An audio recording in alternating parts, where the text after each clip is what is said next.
Bonjour aux parieurs et aux amateurs de MMA. La Fight Night Fioro contre Blanchfield, ça devrait être le cas d'école pour le parieur. C'est un exemple parfait à se remémorer quand il vous prendra l'envie de mettre trop d'argent. Ça vous aidera, ça vous aidera probablement à mettre des petites sommes, des sommes raisonnables, pour que ça reste vraiment du plaisir et du loisir de parier, et pas une espèce d'addiction maladie. Et sur ce, passons à l'analyse du combat. Il fait 1m93 pour 201 cm d'allonge. Il est à l'aise en southpaw et en orthodoxe. C'est un combattant qui a tendance à envoyer un ou deux coups puissants à longue distance plutôt que d'envoyer des combinaisons et de travailler en volume. Pour lui, ça va être plutôt une bonne chose contre Pereira. Malheureusement, il a une blessure au talon d'Achille il y a peu qui est très problématique car ça va réduire son explosivité s'il ne peut pas se poser sur ses appuis et ça va aussi nuire à sa mobilité. D'autant plus que Pereira a des low kicks redoutables. Ainsi, la perte de mobilité, elle va faciliter le travail de sap des jambes de Hill.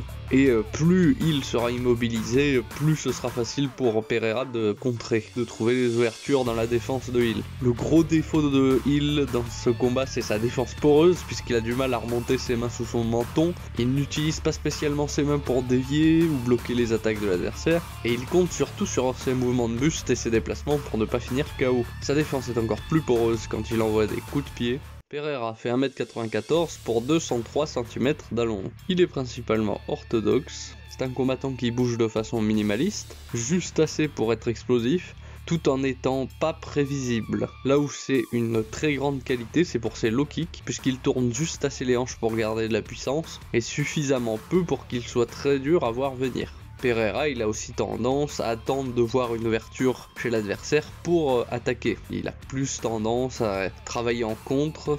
Il est plutôt très posé sur ses appuis, ça va être difficile pour lui de check les low kicks, exceptionnel de Pereira. Le défaut majeur de Pereira, c'est qu'il se tient très droit. Aussi, il a des difficultés à esquiver, surtout quand il recule, puisqu'il compte surtout sur sa capacité à dévier ou bloquer les attaques adverses avec ses mains. C'est un peu l'inverse de Hill, c'est que Pereira, lui, il compte un peu trop sur sa garde ou ses parades pour se protéger, et pas assez sur ses esquives. Enfin, c'est principalement un striker aussi, il ne pourra pas ralentir le combat en tentant une amenée au sol s'il est sonné.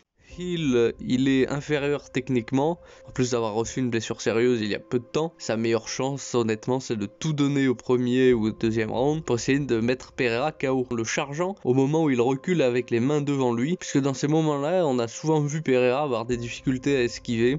Mais comme Hill ne se protège pas spécialement bien et que Pereira a l'explosivité et les compétences techniques debout pour le mettre KO, il y a de bonnes chances pour qu'il l'emporte au premier ou au deuxième round. Du côté des paris, Pereira à 1,67 et Hill à 2,05. Ça reflète plutôt bien les chances de chacun. Et ce sera tout. Comme d'habitude, étant pris en otage par l'algorithme, je suis obligé de vous dire, mettez un pouce bleu, abonnez-vous, activez la cloche des notifications, c'est dans le contrat tacite, ça. Mais par contre, je serai bien content de connaître votre avis sur ce combat, et je vous dis à la prochaine.